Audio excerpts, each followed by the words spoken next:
사도 바울이 디모데에게 개인적으로 하는 권면의 내용입니다. 또 명령의 내용이죠. 그러니까 엄밀하게 이야기하면 그냥 디모데가 혼자 조용히 몰래 읽고 디모데가 순종하면 됩니다. 그런데 이렇게 공개적으로 편지를 보내고 또 우리가 알고 있는 대로 성도들이 편지 내용을 돌려가면서 읽고 다른 성도들도 이 내용을 알게 하는 것은 어찌 보면 이제 성도들도 디모데가 어떤 사역을 해야 하는지 또 어떤 상황인지를 알 필요가 있기 때문이기도 하고, 동시에 디모데에게 주어진 이 모든 권면들이 디모데 한 개인에게만 주어지는 것이 아니라 모든 성도들에게도 보편적인 원칙으로 잘 적용될 수 있는 그런 명령이기 때문에 이렇게 쓴 것이 아닌가 싶습니다. 개인적으로 저 자신에게 조금 더 무겁게 이 본문 내용을 받고 또 여러분들도 오늘 말씀을 나누면서 바울이 디모데에게 이것을 원했구나, 이런 것들을 명령을 했구나 생각하시고, 또 우리가 갖고 있는 직분에 대해서 바울이 또 주님께서 무엇라고 권면하시고 명령하시는지 잘 적용하고 생각했으면 좋겠습니다. 분량의 차이는 있습니다만 오늘 본문을 보면 디모데가 세 가지 명령을 받습니다. 그러니까 바울이 세 가지 내용에 대해서 권면하고 명령을 하는 것이죠. 첫 번째 내용은 21절부터 22절까지, 두 번째는 23절, 세 번째는 24절과 25절 내용입니다. 본문 내용이 그렇게 많이 어렵지 않습니다. 천천히 읽고 함께 말씀을 나누고 그렇게 하려고 합니다. 먼저 21절에 보면 이렇게 시작합니다. 하나님과 그리스도 예수와 택하심을 받은 천사들 앞에서 내가 엄히 명하노니. 사도 바울이 엄하게 명령한다 이야기하면서 이야기를 시작하죠. 여기 보면 굉장히 이게 무섭게 시작을 해요. 그냥 뭐 엄히 명한다 이렇게 이야기해도 되는데, 사실은 그냥 내가 권면한다 이렇게만 말해도 디모데가 잘 순종할 텐데, 여기 보면 명령을 할 때 엄하게 명령을 하고 뿐만 아니라 첫 번째로 하나님 앞에서, 두 번째로 그리스도 예수 앞에서, 세 번째로 택하심을 받은 천사들 앞에서 명령한다 이렇게 이야기를 해요. 그래서 이 부분에 대해서 여러분들이 많은 이야기들을 합니다. 왜 하필이면 여기 택하심 받은 천사들이 등장했느냐, 이 존재들이 누구냐, 이렇게 해서 막 길게 설명한 그런 분들도 있어요. 제가 생각할 때 별 쓸데기 없는 설명인 것 같고요. 사도 바울이 굉장히 엄숙하게 그리고 굉장히 무겁게 이것을 명령하고 있다는 걸 설명하는 거죠. 택하심 받은 천사가 누구든 여하튼 바울이 굉장히 무게감을 가지고 지금 명령을 하는 거예요. 그러니까 이거 그냥 흘려들으면 안 되고 잘 신중하게 생각하고 마음에 새기고 정말로 잘 순종을 해야 되는 것이죠. 그럼 바울이 무엇이라고 명령을 했는가? 그 뒤에 보시면 너는 편견 없이 이것들을 지키라 이렇게 되어 있습니다.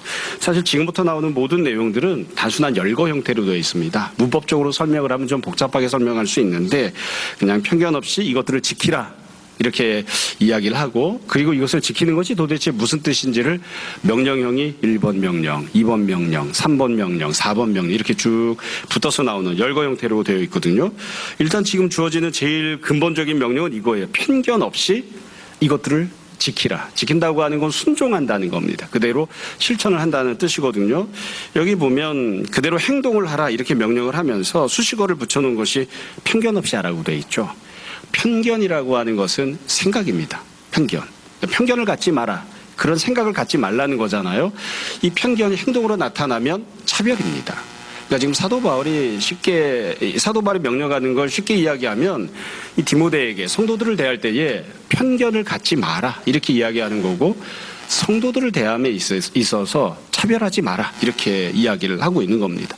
그러니까 근본적으로 차별을 하는 행동이 나오는 이유는, 그 근본적인 원인은 이 편견을 갖고 있기 때문인 거죠. 그러니까 네가 갖고 있는 여러 종류의 편견들, 그 편견이 원래 선천적으로 갖고 있는 것이건 후천적으로 살아가면서 갖게 된 것이건 여하튼 편견들을 갖지 마라. 성도들에 대해서 이런저런 편견들을 갖지 마라. 이거는 성도들이 살았던 삶과 관련해서도 마찬가지입니다. 저 사람은 여지껏 이렇게 살아왔으니까 이러이러할 거야. 저 사람은 형편은 이러이러하니까 이러이러할 거야. 그와 같은 편견을 갖지 말고 차별하는 행동을 해서는 안 된다. 이렇게 이야기를 하고 있는 거죠. 초대교회 당시에는 상당히 많은 종류의 편견 혹은 차별들이 있었는데 그중에 가장 대표적인 것은 우리가 잘 알고 있는 내용입니다. 유대인과 이방인 사이의 편견과 차별입니다. 그러니까 이방인은 좀 뭔가 모자란 사람들, 이방인은 할례받지 못한 사람들. 그래서 유대인들이 들어와서 혹은 유대인들이 교회 중심 세력을 형성을 하면서 이방인들을 향해서 너 할례받아야 돼. 할례 못 받으면 구원받지 못해. 너 율법 지켜야 돼. 율법 안 지키면 구원받지 못해. 이런 식으로 이야기하곤 했었거든요. 그와 같은 편견 혹은 차별이 초대교회 굉장히 큰 자리를 차지하고 있었고요. 사도 바울이 이것 때문에 굉장히 오랫동안 고민을 많이 했었습니다. 그래서 실제로 앞에 여지껏 나왔던 내용들을 보시면 지난주에 봤던 직분자들도 보시면 그렇죠. 나이가 많은 여자 직분자도 있고 나이가 많은 남자 직분자도 있습니다. 그보다 더 앞부분으로 올라가면 남자들도 있고 여자들도 있습니다. 그러니까 교회 안에는 나이가 많은 남자, 나이가 많은 여자, 젊은 남자, 젊은 여자, 일반적인 직분을 갖고 있는 성도들, 직분이 없는 성도들이 있단 말이에요. 그 모든 사람들에 대해서 편견을 갖지 마라. 그 모든 사람들에 대해서 차별하지 마라. 지금 그렇게 이야기를 하고 있는 것이죠. 제가 목회자 입장에서 생각해 봤을 때는 어떤 느낌이 드냐면 디모데가 과연 차별을 했을까?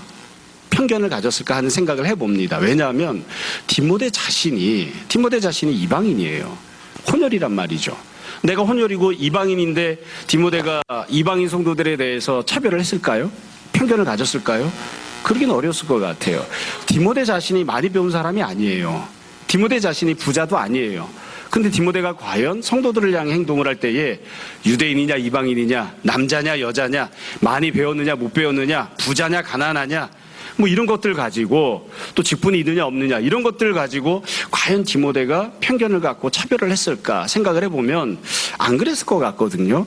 결국 현실적인 문제는 어디에 있느냐면 실제로 디모데가 편견을 가졌느냐 차별을 했느냐와 상관없이 성도들 가운데에 우리 디모데가 우리 목사님이 목회자가 차별하는 것 같은데 이런 느낌을 갖는 경우들이 생길 수도 있는 거죠. 그러니까 그런 부분들에 대해서 조금 더 세밀하게 마음을 두고 행동할 것을 권면하는 그런 모습이 아닌가 싶습니다. 그래서 이와 관련해서 그 뒤에 여러 가지 명령들이 나오는데 그 뒤에 나온 첫 번째 명령이 이겁니다. 21절 맨 끝에 보시면 아무 일도 불공평하게 하지 말라. 이게 부정형이죠. 부정형으로 되어 있어요. 아무 일도 불공평하게 하지 마라. 조금 편안하게 이해하기 위해서 긍정형으로 바꾸면 모든 일을 공평하게 하라는 겁니다. 모든 일을. 신방을 가는 것이나 기도해 주는 것이나 상담을 해주는 것이나 말씀을 가르쳐 주는 것이나 교회 안에서 디모데가 목회자로서 행하는 여러 가지 직분들이 있어요. 디모데가 하는 그 모든 일들에 대해 공평하게 성도들에게 대하라. 너는 내가 가서 신방해 주기 어려워.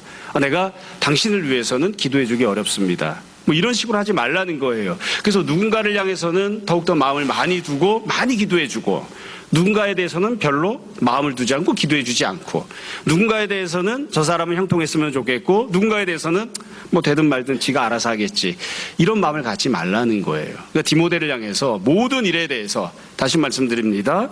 말씀을 가르치건 위에서 기도해 주건 신방을 해주건 다른 무엇을 해줄 때에 그때에 모든 사람들에 대해서 공평하게 해줘라. 공평하게 해줘라. 이렇게 권면한 거예요. 여러분들은 뭐 그런 특별히 열등의식을 갖거나 내가 차별을 받고 있어 이런 생각을 안 하실 수도 있어요. 근데 제가 아직도 기억나는 게 있습니다. 이게 제가 모질라서 그런 생각이 드는 건데 초등학교 2학년 때인가요? 2학년 때인가 교회에서 성탄절에 대해서 뭔가 행사를 하는데 주일학교 아이들에게 뭐 한 가지씩 다 맡기는 거예요. 그때 선거대 지휘하셨던 선생님이 지금 탄자니아의 선교사님으로 가 계신데 공평하게 하겠다 그러시면서 아이들에게 한 가지씩 다 할 수 있게 해주겠다고 하셨어요. 제가 초등학교 2학년 때 너무 뭐 하고 싶은 거예요. 제가 생각해 보면 뭐 그리 하고 싶었나 싶어요. 안 해도 그만인데 지금은 하라고 해도 안 할 것 같은데 꼭 하고 싶은 거예요. 근데 참 불행하게도 저만 뭐를 못 맡았어요.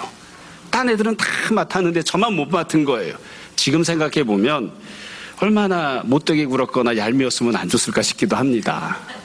그래서 어떻게 생각했냐면 왜 나만 안 주지? 그리고서는 막 다 제가 전수조사를 한 거예요. 우리 주일학교 초등학교 2학년 때입니다. 저 사람은 뭐 해서 보니까 어떤 누나가 2가지를 맡은 거예요. 그 누나가 2가지를 맡았는데 그 누나는 안수 집사님 딸이었어요. 그래서 제가 지휘자 선생님을 찾아가서 말씀을 드렸다고요. 저 누나는 2가지를 하고 있다. 하나를 뺏어서 나한테 달라. 나도 이걸 하게 해달라. 그랬더니 지휘자 선생님이 뭐라고 하셨을까요? 안 돼. 그래서 못했습니다. 못했는데 그때 이제 제 어린 마음에 무슨 생각이 들었냐면 그때 우리는 부모님이 아무도 교회를 안 나가셨어요. 그래서 우리 부모님이 교회를 안 다니니까 그래서 내가 한 가지도 못 맡은 건가? 이런 생각이 든 거예요. 제가 이게 개인적으로 생각할 땐 뭐 성탄절에 뭐 그까짓 거 하든 말든 무슨 상관이 있겠습니까? 또 조금 더 폭넓게 보면 뭐 할 게 없으면 하나 더 만들어서 시켜줘도 그만이기도 하죠. 이래도 그만, 사실 저래도 그만인데, 그런데 그때 제가 마음이 힘들었었다고요. 제가 잘 상처를 받지 않는 사람인데 마음의 상처를 받은 거예요, 그때. 예. 그러니까 지금 바울이 권면하는 게 그겁니다. 부모가 안수집사건 장로건 성도건 부모가 교회 나오지 않건 누군가를 대할 때에 편견 없이 공평하게 모든 일들에 대해서 그와 같이 처리를 해라. 누군가에게 뭔가를 맡길 때에 누군가를 섬겨줄 때에 그때에 모든 일들에 대해서 공평하게 하라는 거예요. 22절에 보면 두 번째 명령이 나옵니다. 아무에게나 경솔히 안수하지 말라. 이것도 구체적인 설명이 잘 안 나오기 때문에 도대체 안수한다는 게 무슨 뜻인가에 대해서 여러 가지 의견들이 분분합니다. 여러분, 오늘날 우리가 언제 안수를 받느냐? 목회자가 누군가에게 안수할 때는 크게 몇 가지 경우가 있습니다. 어떤 사람이 아파요. 아팠을 때 가서 안수 기도를 해주거나, 어떤 사람이 무언가 계획을 갖고 시작합니다. 그때 복을 받으라고 안수해서 기도해 주거나, 이런 때 안수를 주로 하죠. 그러나 여기서 지금 이야기하고 있는 안수한다고 하는 말은 초대교회 상황을 놓고 생각해 보면 직분을 받는다는 뜻입니다. 직분을 받는. 그러니까 우리가 교회에서도 오늘날 그렇게 이야기하잖아요. 안수집사 이렇게 얘기하죠. 장로님을 세울 때에도 안수를 해서 장로를 세우고요. 안수집사를 세울 때에도 안수를 해서 집사를 세웁니다. 그러니까 교회에서 무언가 중요한 직분을 맡길 때에 교회에서 사람을 선택을 하고 선출을 하고 안수를 해서 세우니까 여기서 나오는 안수한다라고 하는 말은 기본적으로는 직분을 맡긴다는 거예요. 교회 안에 중요한 직분을. 그러니까 바울이 뭐라고 얘기했냐면 22절에 아무에게나 경솔하게 안수하지 말라. 경솔히 한다고 하는 말은 성급하다는 뜻입니다. 그러니까 이거를 좀 긍정적인 형태로 바꾸면 아까 똑같아요. 모든 사람들에게 너무 서두르지 말고 성급하게 하지 말고 천천히 여유를 두고 직분을 주라는 거예요. 여러분, 이게 무슨 말인가 싶을 수도 있는데 목회자들은 이게 무슨 말인지 금방 압니다. 아주 쉬운 내용이에요. 바울이 차마 어찌 보면 낯간지러워서 구체적으로 안 썼는지도 모르겠어요. 교회 안에 어떤 성도가 출석을 하기 시작했습니다. 막 열심을 내요. 그러다 이 성도가 막 열심히 이것저것을 하고 헌금도 막 많이 하는 거예요. 그러다 보면 성도들 사이에서도 목회자도 어떤 마음이 드냐면 저 사람을 빨리 집사로 세우고 장로로 세워야 되겠다. 저렇게 좋은 대학 나오고 저렇게 열심을 내고 저렇게 헌금도 많이 하는데 주님이 우리 교회에 기둥 같은 일꾼을 보내셨는가 보다. 그래서 여지껏 다른 장로님을 세울 때는 그렇게 빨리 안 했는데 그렇게 헌금 많이 하는 사람이 오면 빨리 장로를 세워주는 거예요. 우리는 장로님을 세우고 싶어도 이제 인원이 안 되기 때문에 더 못 세웁니다. 장로님을 세울 때 성도 25명당 1명씩 이렇게 기준이 있거든요. 그 기준을 맞추려고 하면 우리 교회가 좀 부흥을 해야 앞으로 장로님을 세울 수 있거든요. 그러니까 앞으로 아무리 헌금을 많이 하는 사람이 와도 경솔하게 안수를 할 수가 없어요. 근데 이게 교회는 모든 교회가 다 마찬가지예요. 물질적으로, 세상적으로, 현실적으로 교회를 열심히 잘 섬기거나 도움이 되는 사람이 오면 어떻게든 빨리 무언가를 자꾸 이렇게 해주려고 하는 그런 마음들이 목회자의 마음 가운데 생기곤 합니다. 그렇게 하지 말라는 거예요. 똑같이 편견 없이 해라. 그러니까 쉽게 이야기하면 헌금 많이 하는 사람이 있다고 해서 그 사람이 신앙이 좋다고 생각하거나 저 사람은 빨리 직분자가 되어야 된다, 그런 편견을 갖지 마라. 너무 서두르지 마라. 서두르지 말고 경솔하게 행동하지 말고 차근차근 잘 살펴보고 나름대로 정해두었던 기간이 있으면 나름대로 정해두었던 과정들이 있으면 그 기간과 과정을 잘 채우고 그 다음에 마땅히 직분을 받을 만하면 직분을 주고 그렇지 않으면 그렇지 않게 하는 그런 모습으로 행동을 하라고 지금 권면하는 것입니다. 이게 초대교회나 오늘날 교회나 마찬가지여서 이와 같은 것들 때문에 문제가 생기는 경우들이 얼마나 많은지 모릅니다. 그래 보면 22절 두 번째 줄입니다. 이렇게 명령을 합니다. 다른 사람의 죄에 간섭하지 말며 내 자신을 지켜 정결하게 하라. 다른 사람의 죄에 간섭하지 말라 이렇게 했는데 여기서 말하는 다른 사람은 누구냐면 이 디모데를 제외한 다른 모든 성도들이죠. 그래서 세부적으로 보자면 직분자들이기도 하고 아니면 일반 성도들이기도 해요. 교회 안에 있는 다른 모든 성도들과 관련돼 이야기하는 겁니다. 불행하게도 앞부분을 보면 직분자들이 죄를 범하는 내용이 나옵니다. 나이가 많은 여자 직분자들에게 바울이 이런저런 권면들을 하잖아요. 여러 가지 자격 조건처럼 이야기하면서 시간이 많아서 여기저기 집집마다 돌아다니면서 쓸데없는 말을 퍼뜨리는 일을 하는, 그게 이제 나이 많은 여자 직분자들이 하는 잘못된 행동이었습니다. 장로들에 대해서는 그냥 이것저것 악한 일을 해서 범죄를 하는 그런 일들이 있다 이렇게 이야기하거든요. 그래서 불행하게도 이게 어쩔 수 없는 현실이기도 합니다. 교회 안에 성도들로 생활하고 성도들로 살아가면 죄를 멀리하고 죄를 안 져야 되는데 교회 안에서 직분자들조차 죄를 범하는 경우들이 있는 거예요. 하물며 성도들은 또 말할 것도 없겠죠. 성도들도 죄를 짓는 경우들이 있습니다. 그러니까 교회 안에 성도들도 죄를 짓고 직분자들도 죄를 짓고 무언가 허물을 갖고 있는 부분들이 있는 거예요. 그런 부분들에 대해서 다시 보시면 다른 사람들이 이렇게 죄를 지을 때에 간섭하지 마라. 간섭하지 말라고 하는 이 표현은 조금 다르게 번역하자면 우리말 성경이 잘 번역했습니다만 좀 아쉬움이 있어요. 참여하지 말라는 겁니다. 거기에 너도 발을 들여놓지 마라 이렇게 이야기하고 있습니다. 그래서 너 자신을 잘 지키고 정결하게 하라. 그래서 지키고 정결하게 한다 이렇게 명령을 했는데 이 말은 현재 상태가 이미 정결해요. 이 상태를 잘 유지해라 이렇게 명령을 하고 있는 겁니다. 여러분 이것도 어려운 내용이 아니에요. 이게 현실 안에서 생각해보면 굉장히 단순한 내용들을 바울이 권면하고 명령을 하고 있는 것이거든요. 여러분 목회자가 성도가 죄를 지을 때 거기에 동참하는 게 뭐가 있을까요? 이게 죄라고 해야 되는가 싶기는 하지만 그러나 교회 안에서 예전에 그런 일들이 많이 있었습니다. 요즘은 많이 안 하는데 아이들은 잘 모를 수도 있어요. 예전에는 은행에다 돈을 맡기거나 적금을 들기도 했지만 개를 만들기도 했습니다. 혹시 여러분 개주가 돈 띄어먹고 도망갔다는 얘기를 들어보신 적 있나요? 많이 들어봤습니다. 개주가 개를 모읍니다. 한 달에 얼마씩 개를 모아서 이제 돈을 받은 다음에 그걸 순번에 따라서 1번에게 2번에게 쭉 이렇게 주잖아요. 그렇죠? 근데 그 개 모임을 가장 활성화시켜서 잘했던 곳이 교회입니다. 그래서 교회에서 늘 이야기하는 거예요. 개 들지 마라. 요즘은 그런 얘기 안 하죠. 예전에 저 어렸을 때 맨날 들었습니다. 교회에서 개하지 마라. 개하다가 안수집사 부인이 권사가 개주하다가 돈 띄어먹고 다 튀어가지고 도망가서 문제가 된. 하지 마라. 근데 더 큰 문제가 되는 거 언제냐면 이런 거예요. 여러분 들어보셨습니까? 교회 안에 개 들었는 게 문제가 되었는데 개주가 돈 가지고 튀어버렸어요. 근데 이 개주가 어떻게 해서 개 들라고 잘 고민했느냐. 우리 사모님도 하셔. 우리 사모님도 이 개 모임에 들어와 계셔.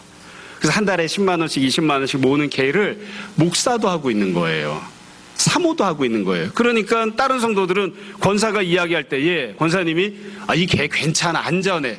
이거 불안한 거 아닌가. 교회 안에서 이 돈거래하면 안 되는데 사모님도 하시는데 뭐가 문제야. 목사님도 하신다니까 안전해 괜찮아. 만약 이게 문제가 있으면 목사님이 이거 하시겠어? 그렇게 기도 열심히 하는 사모님이 이거 하겠어? 이렇게 이야기를 하면서 성도들을 꼬드긴단 말이죠. 이해가 되시죠? 그래서 현실 안에서 언제 참 큰 문제가 되냐면 성도가 죄를 지을 수도 있습니다. 그건 악한 일인데 그 죄를 짓는 일에 목사도 같이 하고 있는 거예요. 불행한 일이긴 하지만 교회 안에 그리 많지는 않지만 교회 안에 다단계가 들어옵니다. 문제는 다단계를 목사도 하는 경우예요. 저 여러 봤습니다. 목사도 다단계를 하고 있어요. 그러니까 다른 성도들은 어떻게 했어요? 목사님도 하고 있는데 이런 거예요. 이건 오늘날 다른 것도 마찬가지입니다. 어떤 정치적인 집회가 있어요. 성도들이 다른 성도들을 권면합니다. 막 유튜브를 링크를 돌려가면서 그러면서 뭐라고 이야기하냐면 우리 목사님도 보셔. 우리 목사님도 여기 집회 나가셔. 이런 거 하지 말라는 거예요. 그러니까 성도들이 무언가를 좀 어리석어서 혹은 욕심 때문에 좀 부족한 일들을 할 때에 혹은 죄를 짓는 일을 할 때에 디모데에게 권면하는 거죠. 너는 거기에 참여하지 마라. 참여하지 마라. 너 때문에 도리어 다른 성도들이 유혹을 받거나 너 때문에 성도들이 문제가 생기는 그런 거 하지 마라. 지금 그렇게 권면하고 있는 것입니다. 그러니까 지금 사도 바울이 지금 이야기했던 구체적인 내용들을 다시 한번 생각해 보세요. 이 내용들은 21절과 22절에 나오는 내용들은 특징이 있습니다. 사실은 한 가지 내용을 말하고 싶은 겁니다. 한 가지 내용을 이야기하는데 이걸 세부화시켜서 여러 가지로 말하고 있는 거거든요. 한 가지 내용이 뭐냐면 너에게 맡겨진 직분을 잘 감당하라는 거예요. 직분을 잘 감당하라. 앞부분에서도 똑같이 이야기를 했습니다. 나이 많은 여자 직분자들에게 나이 많은 남자 직분자들에게 직분을 잘 감당해라. 해서는 안 되는 일이 있고 해야 하는 일이 있다. 해서는 안 되는 일을 행하면 그러면 너희가 징계를 받을 것이다. 어떻게 바로잡아야 되는가 이런 얘기를 하고 있거든요. 지금도 바울이 디모데에게 권면하는 첫 번째 내용은 이거예요. 직분 잘 감당해라. 해야 할 일을 잘 해라 이거예요. 그러면서 특별히 이 디모데가 목회자이니까 해야 할 일들이 여러 가지가 있거든요. 그 중에서도 목회자로서 성도들을 대하는 일들과 관련해서 이야기를 하고 있는 겁니다. 디모데가 감당해야 될 또 다른 직분들이 있습니다. 가령 말씀을 증거한다든지 기도를 한다든지 아니면 신방을 한다든지 구제를 한다든지 여러 다른 종류의 일들이 있어요. 다른 종류의 일들에 대해서는 언급하지 않았습니다. 거기에 대해서는 명령하지 않습니다. 그건 사실은 크게 보자면 앞부분에 교회 안에 복음이 아닌 다른 것들이 들어와서는 안 된다. 다 남자들은 거룩한 손을 들어서 기도하고 불신자인 그런 악한 통치자를 위해서도 기도해라. 말씀 생활, 기도 생활과 관련해서는 일반적인 명령을 다 주었거든요. 근데 지금은 성도들을 대함에 있어서 어떻게 대해야 하는지를 지금 쭉 명령하고 있는 거예요. 성도들에게 어떻게 대해야 되는가. 그래서 기본 원칙은 그거예요. 처음에 명령하고 권면한 대로 차별하지 마라. 편견 갖지 마라. 그 사람이 유대인이냐 이방인이냐, 그 사람이 돈이 많으냐 적으냐, 그 사람이 많이 배웠느냐 못 배웠느냐, 그 사람이 남자냐 여자냐, 그 사람이 늙었느냐 젊었느냐, 그런 것들 때문에 편견을 갖지 마라. 나이가 많은 여자 직분자에게도 존경을 하고 나이가 많은 남자 직분자에게도 존경을 하고 동일한 모습으로 대하는 거예요. 동일한 모습으로. 여러분 이렇게 이야기하면 우리는 다 잘 알고 있으리라 생각합니다만 종종 오해하는 분들이 있어요. 이 사람에게 한 번 신방 가면 저 사람에게도 한 번 신방 가고 이게 공평한 것인가? 그게 평등하긴 하지만 공평한 건 아니죠. 어려움이 있는 사람, 조금 더 가난한 사람에게 조금 더 많이 신경을 써주고 많이 더 기도해주고 하는 게 그걸 다른 성도들이 왜 목사님은 저 사람 가난하다고 해서 저 사람만 더 많이 기도해주고 나는 기도를 많이 안 해줍니까? 그렇게 생각하지는 않을 거예요. 또 그렇게 생각해서도 안 되고요. 이게 수치적인, 물량적인 어떤 동일한 그런 처우를 하라는 그런 의미만은 아닙니다. 여러분 이게 우리가 실생활을 하다 보면 아무것도 아니지만 굉장히 중요한 부분이죠. 교회 안에서도 그렇고요. 일반 사회에서도 마찬가지고요. 가정에서도 마찬가지입니다. 우리가 창세기 보다 보면 맨날 그러잖아요. 맨날. 첫째 아들을 이뻐했던 아버지와 둘째 아들을 이뻐했던 엄마. 집안 안에서도 뭔가 문제가 있는 거예요. 집안 안에서도 차별이 있어요. 그래서 그것 때문에 마음이 상처가 되거나 그것 때문에 관계가 어그러지는 젠장 이꼴저꼴 안 보려면 그냥 애는 하나만 낳아야지 이럴 수도 있지만 이게 참 어려운 부분이죠. 그래서 누군가를 대할 때 어떻게 해야 되는가. 사도 바울이 권면하면서 그런 얘기는 안 했습니다만 아마 뒤에다가 이 편견 없이 행동을 하라, 차별 행동하지 마라 이런 얘기를 할 때에 더 첨가한다면 이런 얘기를 했을 것 같아요. 예수님께서 제자를 12명을 두셨습니다. 12명을 데리고 3년 동안 훈련시키시고 다니실 때 어떻게 하셨는지를 생각해보고 주님께서 각기 다른 12명의 제자들에게 대하셨던 것처럼 너희도 그렇게 성도들을 대해라. 아마 그렇게 권면하지 않았을까 싶습니다. 부모에게 자녀를 양육함에 있어서 여러 자녀들이 있을 때에 그 자녀들에 대해서 편견 없이 차별 없이 그렇게 대하라. 그렇게 권면하는 게 아닌가 싶습니다. 자, 이게 지금 첫 번째 했던 내용입니다. 두 번째 권면한 내용은 23절입니다. 대부분의 술을 좋아하는 남성들이 매우 선호하는 구절입니다. 23절을 보시면 이렇게 돼 있어요. 이제부터는 물만 마시지 말고. 그러니까 디모데가 물만 마셨나 봅니다. 네 위장과 자주 나는 병을 위하여는 포도주를 조금씩 쓰라. 포도주를 좀 쓰라고 그렇게 이야기를 하고 있어요. 포도주를 쓰라. 그래서 이 구절을 읽으면서 종종 그런 얘기 한다고요. 봐라, 사도 바울도 포도주를 허락하지 않았느냐. 편안하게 술을 마셔도 된다. 이렇게 생각하는 분들도 있어요. 그래서 종종 그러면 저도 이제 그런 얘기 하거든요. 좋다. 포도주만 마셔라. 소주는 안 된다. 이런 얘기 하죠. 이게 속이 안 좋아서 포도주를 쓰라고 하는 건데 다른 술은 마시면 속이 쓰라려요. 속을 편안하게 해주는 게 아니라 속이 힘들잖아요. 그러니까 그런 거는 하지 말라는 거죠. 지금 바울이 권면하고 있는 건 사실 크게 보면 간단합니다. 건강과 관련된 권면을 하는 거죠. 건강관리하라는 겁니다. 건강관리.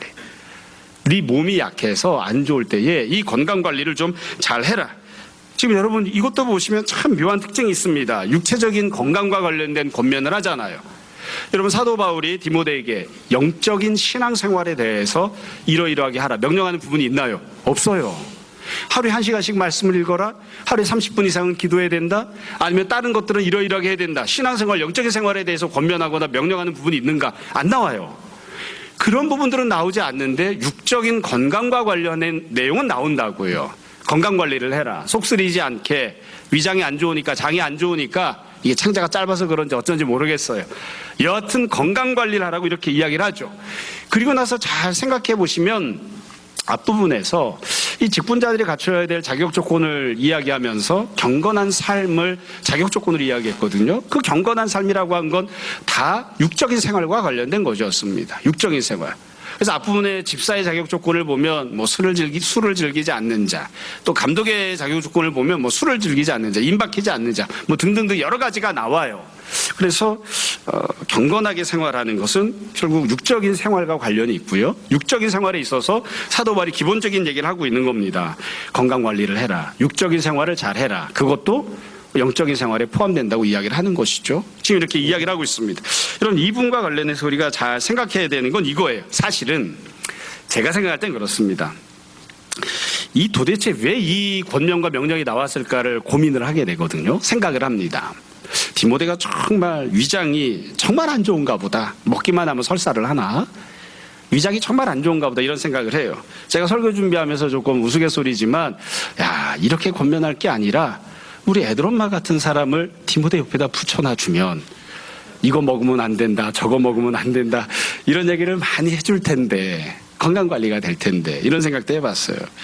이 부분에 대해서 어떤 주석가들은 이렇게 이해합니다. 사도 바울이 경건생활에 있어서 포도주를 마시지 않았다. 사실 당시에는 포도주는 술이라고 취급을 안 하고 일반적인 음료수처럼 여겼다고 보는 관점이 많습니다. 실제로 그랬는지 어쨌는지 모르지만 그쪽은 포도주를 그냥 물처럼 막 들이키는 거예요.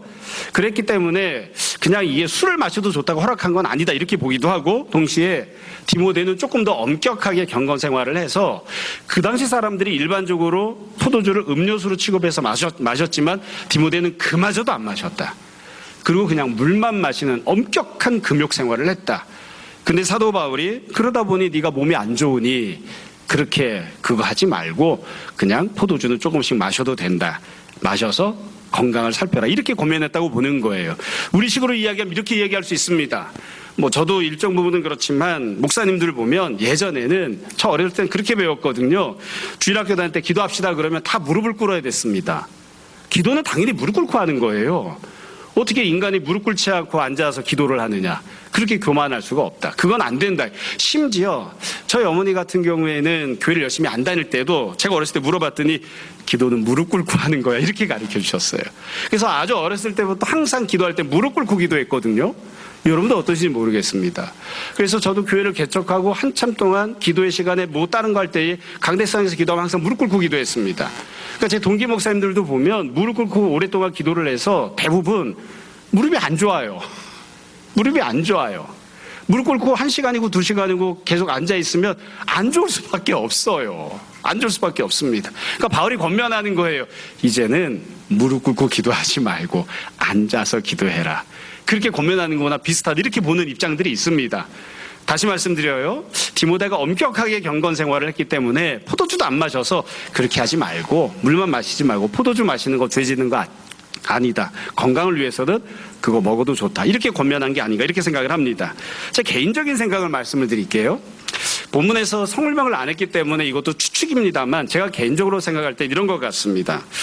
왜 디모데는 위장이 안 좋아졌을까요? 여러분 어떻게 생각하십니까? 태어날 때부터 위장이 안 좋았던 걸까요? 그럴 수도 있습니다. 근데 저는 이 구절을 읽으면서 신학자가 아니기 때문에 신학자들은 이게 뭐 엄격한 경건생활 뭐 다른 이런저런 이따 얘기를 하지만 제가 볼 때는 다 쓸데없는 얘기예요. 위장이 안 좋은 사람 어디 있느냐? 제 친구 목사님들 다 위장 안 좋습니다. 제 친구 목사님들 중에 위장 제일 좋은 건 접니다. 대부분 위장이 안 좋아요. 제 동료 목사님들이 병원에 가서 검진을 하면 다 이야기를 해요. 다 간이 안 좋아. 술도 안 마시고 담배도 안 피고 나쁜 거 안 하는데 다 간이 안 좋아. 도대체 왜 목사님들은 술, 담배를 안 하는데 간이 안 좋은 거죠? 스트레스를 받아서 그래요. 그래서 저는 이 구절을 보면 그래요. 23절. 왜 디모데가 위장이 안 좋게 됐을까요? 스트레스 받아서 그렇겠지. 이게 뭐 복잡하고 어려운 내용이 아니에요. 직분을 감당하다 보니까 성도들에게 막 편견 없이 행동하고 이 성도 돌보고 저 성도를 이렇게 하다 보니까 스트레스를 받아서 장이 안 좋은 거예요. 장이 안 좋은 거예요. 건강을 잃은 거죠. 이게 디모데가 만난 현실입니다. 디모데가 만난 현실. 사람마다 조금 이해하는 부분이 다르기는 한데요. 어렸을 때 제가 이렇게 책을 읽다 보면 왜 이렇게 훌륭한 목사님들은 다 첫 번째 사모님이 다 돌아가실까, 2번 결혼하실까 이런 생각을 한 적이 있었거든요. 주기철 목사님도 첫 번째 사모님이 돌아가셨습니다.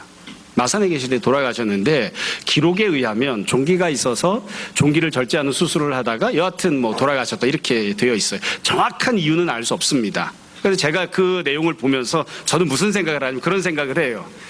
이 주기철 목사님 사모님이 아들 넷을 낳고 목회하셨는데 얼마나 힘들었을까. 스트레스 많이 받는 거예요, 사모가. 여러분, 그래서 참 불행한 일이지만 사모님들 중에 건강을 잃는 사람, 또 우울증을 앓는 사람 매우 많습니다. 얘기도 못해요. 얘기도. 요즘은 그냥 목사님들이 어디가 아파도 이야기를 하지만 예전에는 목사가 어디 아프다, 사모가 어디 아프다 그러면 덕이 안 된다. 기도 많이 하는데 왜 아플까? 그래서 얘기를 못했습니다. 우리 애들 엄마가 전도사 사역을 할 때 그 담임 목사님이 심장 수술을 크게 2번인가 하셨어요. 성도들은 몰라요. 담임 목사님 심장 수술을 하는지 뭐를 하는지 몰라요. 얘기하면 성도들이 시험에 든다고 해서 얘기를 안 하는 거예요. 주기철 목사님 사모님은 왜 돌아가셨을까? 제가 이렇게 가끔 생각하면서 그럽니다. 스트레스를 많이 받았나 보다. 스트레스를 많이 받았나 보다. 물론 가장 큰 스트레스는 주기철 목사님이 줬겠지. 그냥 많이 깐깐해가지고 부인에게 스트레스를 많이 줬겠지. 아니면 주기철 목사님이 사역했던 모든 교회는 다 문제가 많은 교회였거든요. 교회들이 막 지지고 볶고 싸우던 그런 교회들이었어요. 그러니까 주기철 목사님도 집에 와서 사모님한테 스트레스를 풀으셨을라나? 여러 생각을 합니다. 그러니까 지금 디모데가 이유가 무엇인지 모르지만 건강을 잃었어요. 건강관리를 해라. 건강관리를 해라. 그래서 어찌 보면 제가 개인적으로 생각할 땐 그런 것 같아요. 목회하는 거, 성도들을 돌보는 거, 그 과정에서 너무 지나치게 스트레스 받지 마라. 속도 안 좋은데 자꾸 너무 지나치게 스트레스 받지 마라. 조금 넉넉한 마음을 가져라. 그렇게 권면하고 싶었던 게 아닐까 싶습니다. 마지막 3번째 권면이 24절과 25절입니다. 개인적으로는 이게 제일 중요한 부분 같아요. 본문 내용은 그냥 읽으면 이해하기 어렵고요. 문자적인 의미는 이해할 수 있습니다. 그런데 한 번 더 생각해야 이 권면이 왜 주어졌는지를 알 수 있어요. 뭐 그렇다고 너무 어려운 건 아닙니다. 24절 보면 어떤 사람들의 죄는 밝히 드러나 먼저 심판에 나아간다. 자, 성도들 중에 직분자가 혹은 성도가 죄를 지었어요. 그 반드시 드러나게 된다. 그래서 심판을 받게 될 것이다. 반면 어떤 사람들의 죄는 그 뒤를 따르나니. 반면 또 다른 사람들이 죄를 지은 건 안 드러나요. 안 드러나서 오랫동안 뭉기적거리고 잠겨있는 것처럼 보이는 거예요. 마치 죄가 없는 것처럼. 심판도 받지 않고 이렇게 지나갑니다. 그러나 그 죄도 반드시 드러나게 된다. 그러니까 먼저 드러나느냐 늦게 드러나느냐의 차이가 있을 뿐 반드시 죄는 드러나기 마련이고 거기에 대해서 심판을 받게 된다. 25절에 보면 선행에 대해서도 마찬가지로 이야기합니다. 25절 이와 같이 선행도 마찬가지다. 먼저 드러나는 선행이 있다. 선행에 대해서는 상급이 주어진다는 설명은 없었어요. 그러나 상이 주어지겠죠. 선행이 먼저 드러나는 선행이 있다. 그렇지 아니한 것도 숨길 수 없느니라. 지금 드러나지 않는 선행도 숨겨지지 않고 반드시 드러나게 된다. 이렇게 이야기하는 거죠. 자, 그러면 죄가 드러나는 것, 선행이 드러나는 것, 어떤 건 일찍 어떤 건 늦게 이렇게 되는데 이걸 누가 드러나게 하시는 걸까요? 예수님이 드러나게 하시는 겁니다.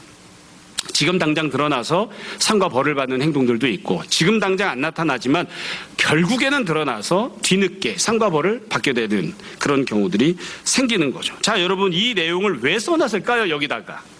왜 여기다 써놨을까요? 여러분 이 24절과 25절은 잘 보시면 여기는 명령이 없어요. 명령이 없습니다. 상황만 설명한 거예요. 21절 명령이 나오잖아요. 내가 엄하게 명령한다. 편견 없이 행동하라. 그렇게 명령을 하잖아요. 23절 포도주를 조금씩 써라. 명령을 하잖아요. 그럼 지금 24절 25절에도 당연히 명령이 나와야죠. 어떻게 해라. 명령이 나와야 되는데 명령이 안 나옵니다. 명령이 안 나오고 지금 24절 25절은 상황, 현실에 대해서 설명만 한 거예요. 상황에 대해서 설명만 했습니다. 이 설명을 왜 한 걸까요? 이유는 간단합니다. 지금 이 현실은 어떤 현실이냐면 이런 거예요. 목회를 하다가 분통 터지는 현실을 만난 겁니다. 저 자식이 죄를 지었어요. 근데도 심판을 안 받고 떵떵거리고 잘 살아요. 나는 잘못이 없어요. 근데 성도가 목회자를 모함을 해요. 아니면 저 성도가 저 다른 성도를, 죄 없는 성도를 모함을 해요. 그래서 죄 있는 게 드러나고 무엇이 잘못이고 거짓말이 딱 드러나면 좋겠는데 안 드러나.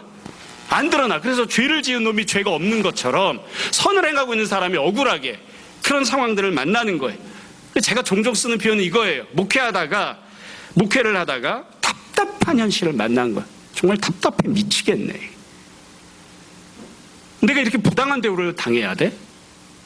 내가 이렇게 억울한 상황을 만나야 돼? 왜 죄를 지었으면 저 사람이 악한 일을 하고 있다는 게 금방 드러나고 명명백백하게 딱 판단이 되면 좋은데 왜 그게 안 되고 저 녀석이 잘못하고 있는데 왜 이게 금방 안 드러나는 거야? 여러분 삶을 살다 보면 목회자들 이런 경우를 만나는 경우가 참 많습니다. 보통 목회자는 그래서 선배들이 뭐라고 하나요? 참아라 이거죠. 덮어라. 네가 당해라. 그리고 뭐라고 하죠? 주님이 다 아신다. 젠장 주님이 다 아시기는 다 뒤집어 엎어버리고 싶다. 이런 생각이 드는 때들이 생기잖아요. 목회자만 그런 게 아니죠. 직장생활할 때도 마찬가지입니다. 잘못은 부장이 했는데 왜 그걸 내가 지금 이거 다 당하고 있어야 되지? 그럼 주변에서 동료들이 뭐라고 해요? 참어. 그렇다고 사표 쓰고 나갈 거야. 어떻게 할 거야? 참어. 나중에는 다 알게 돼. 젠장 나중에 알게 되기는 그때까지 다 그냥 우라통 터져서 화병이 2개 생겼는데 이게 이 상황을 지금 이야기한 거예요. 그러니까 목회를 하다 보면 어떤 상황을 만나느냐? 속상한 상황을 만납니다. 부당한 일을 만납니다. 억울한 일들을 만납니다. 그때 어떻게 하라고 지금 명령하는 걸까요? 바울이 차마 명령하지는 않았어요. 뭐라고 명령하는 거죠? 잘 인내해라. 참고 버텨라. 아무리 부당한 일이 있어도 억울한 일이 있어도 너에게 맡겨진 일들을 충성스럽게 잘 감당하고 버텨라. 그리고서 이렇게 소망을 주는 겁니다. 주님이 다 알고 계신다. 지금 드러나기도 하지만 설령 지금 드러나지 않으면 나중에라도 드러나게 된다. 잘 참고 견디고 버티고 그리고 지금 당장의 현실이 아니라 미래의 소망을 둬라. 사람들을 바라보지 말고 모든 것을 판단하시고 상과 벌을 주실 주님을 바라보고 살아라. 지금 그렇게 권면하고 명령하고 있는 겁니다. 여러분 이거는 목회자만 똑같은 게 목회자만 이런 게 아닙니다. 제가 처음에 말씀드린 것처럼 디모데만 이 말씀을 들어야 할 것 같았으면 디모데한테 개인적으로 쪽지를 줬겠죠. 저는 안 씁니다만 디모데에게 개인적으로 DM을 보내면 돼요. 근데 그게 아니라 지금 편지를 써서 모든 사람들이 알게 했잖아요. 모든 사람들에게 적용되어지는 그런 것이거든요. 가령 자녀를 키우는 걸 생각해 봅시다. 우라통이 터지는 때가 있습니까? 없습니까? 없는 분도 있을 수 있어요. 대부분 우라통 터집니다. 억울하고 분합니다. 솔직히 이야기하면 겉으로 얘기를 안 해서 그렇지 저 새끼가 막 이러고서 막 확 다 뒤집어 버리고 싶은 그런 생각이 들 때가 있죠. 그러면서 대부분 엄마들이 뒤돌아서 울면서 그러잖아요. 내가 헛고생하는 것 같아. 저렇게 아무것도 모르고 저렇게 억울하게 엉뚱한 이야기나 하고 저 모양이 저 자식을 위해서 내가 내 인생을 갈아놓고 헌신하면서 사는 게 내가 헛고생하는 것 같아. 내가 왜 이렇게 살아야 돼? 이런 마음이 막 들 때가 있어요. 막 분노가 막 치밀어 올 때가 있어요. 그래서 난 위장은 안 좋지만 포도주를 마셔야 되겠다. 막 이런 생각이 들 때가 있다고요. 여러분 헛고생하는 거 아닙니다. 주님이 그렇게 말씀하시는 거예요. 잘 참아라. 잘 버텨라. 주님이 다 알고 계시고 결국 다 드러나게 된다. 다 드러나게 된다. 주님이 너에게 상을 주실 것이고 주님이 너에게 벌을 하신다. 이렇게 지금 권면을 하고 있는 겁니다. 개인도 그렇고요. 가정도 그렇고 나라도 마찬가지입니다. 우리가 참 이런 이야기를 해본 지 너무 오래되어서 그렇기는 하지만 나라를 생각해보면 그래요. 과거에는 오늘날은 그래도 예전보다는 훨씬 더 살기 좋은 나라가 된 겁니다. 조금 더 법치가 살아있고 조금 더 상식적으로 운영되는 나라로 조금씩 더 이동을 해왔어요. 한 50년 전에 비해서 40년 전에 비해서 조금씩 모든 것들이 더 체제를 잡고 더 나아지는 나라가 되어가고 있거든요. 그때도 마찬가지예요. 모든 부모가 자녀들에게 똑같이 이야기했다고 하잖아요. 계란으로 바위치기다. 너만 손해난다. 모난돌이 정 맞는다. 그냥 편안하게 살아라. 뭐 공의가 어떻고 정의가 어떻고 뭐 역사가 어떻고 이런 얘기하지 말고 그냥 너에게 유익한 대로 살아라. 근데 그렇게 안 사는 사람들이 있었어요. 어떤 특별한 이상이 있어서가 아니라 조금씩이라도 그래도 내가 양심을 지키고 조금씩이라도 내가 할 수 있는 대로 살고 그런 모습들이 있으면서 그때는 그게 아무 효과가 없는 것처럼 보이지만 그러면서 조금씩 사회가 더 나아지는 사회가 된다고요. 그렇게 됩니다. 그러니까 이건 개인, 가정, 사회 다 마찬가지예요. 지금 당장 아무 쓸데가 없는 것처럼 보이고 나만 억울한 것 같고 나만 부당한 것 같아도 바울이 디모데에게 24절 25절 구체적으로 명령하지 않았지만 사실 명령하고 있는 겁니다. 상황이 개떡같지? 다 뒤집어 엎어버리고 싶지? 이거 하는 게 무슨 소용이 있나 싶지? 그래도 잘 참고 버티고 견뎌내라. 주님께서 상과 벌을 주실 것이다. 그렇게 말씀하시는 겁니다. 자, 제 말씀을 정리하겠습니다. 바울이 디모데에게 권면을 3가지를 했습니다. 제가 이 권면 3가지를 보면서 개인적으로 제가 이제 목회자이기 때문에 여러 생각을 더 많이 했던 것 같아요. 이 3가지 내용들을 문자적으로만 보자면 첫 번째는 자기가 섬기는 성도들과 관련해서 이야기하는 거죠. 성도들에게 어떻게 해야 되는가? 편견 없이 대해라. 공평하게 대해라. 그렇게 이야기를 합니다. 두 번째는 자기 자신과 관련된 것이죠. 자기 자신과 관련해서 건강관리를 잘 해라. 속상한 일이 있어도 그것 때문에 너무 건강 상하게 그렇게 하지 마라. 그리고 3번째로는 사역을 감당하면서 만나는 부당한 현실에 대해서 이야기를 합니다. 그때 주님을 바라보는 자가 되라. 그렇게 지금 권면을 하고 있습니다. 여러분, 이 3가지 내용은 목회를 하면서 만나는 현실들과 관련된 겁니다. 디모데는 목회자잖아요. 목회자가 주님께서 맡기신 직분이 있어서 그 직분을 감당하다 보면 피할 수 없이 만나는 현실입니다. 첫 번째는 성도들을 대해야 되고요. 두 번째는 자기 건강관리를 해야 되고요. 3번째로는 부당한 현실을 만날 거예요. 이거를 안 만나면 얼마나 좋겠습니까? 안 만나면. 근데 그렇지가 못하거든요. 이거 어쩔 수 없이 만나는 현실들입니다. 그 만나는 현실과 문제들에 대해서 지금 디모데를 권면하는 거예요. 여러분, 그래서 이 권면은 우리 자신들에게도 오늘날에도 그대로 적용이 됩니다. 사람은 누구나 다 직분을 받습니다. 교회에서 장로든 집사든 그게 아니어도 가정에서건 사회에서건 다 주님이 보내신 그런 일들을 감당하면서 직분을 감당하면서 삽니다. 그러다 보면 내가 뭔가 해야 하는 일들이 있고요. 그것을 감당하다 보면 그 일들을 하다 보면 나 자신에게 생겨나는 결과들이 있고요. 그리고 그 일들을 하면서 내가 만나는 부당한 현실들이 있습니다. 어떻게 해야 되는가? 직분을 감당하면서 만나게 되는 피치 못할 이 모든 현실들, 상황들에 대해서 어떻게 해야 되는가를 바울이 권면하는 거예요. 저도 이 설교 준비를 하면서 우리 교회를 거쳐갔던 전도사님 혹은 또 나중에 종종 이것저것 물어오는 후배 목회자들한테 그런저런 얘기를 해줬던 걸 생각해 봤습니다. 제가 주로 권면하는 건 뭐 몇 가지가 안 됩니다. 밥 잘 먹어라. 속상하다고 밥 거르지 말고 밥 잘 먹어라. 잠 잘 자라. 제가 늘 하는 얘기죠. 그리고 이 지나고 나서 보니까 훌륭한 목사님들은 다 가정생활들이 엉망이더라. 우리가 직장생활하면서도 이게 시험에 들 만한 내용일까요? 직장생활하면서도 직장에서 해야 될 일을 집으로 갖고 오지 말라고 하잖아요. 직장에서 끝내라. 집에 오면 집에 와서는 가정생활을 해라.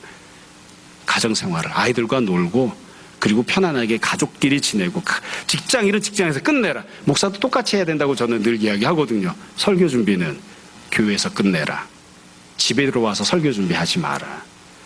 퇴근했으면 집에 오면 가장으로, 아들로, 남편으로, 아버지로 사는 거야.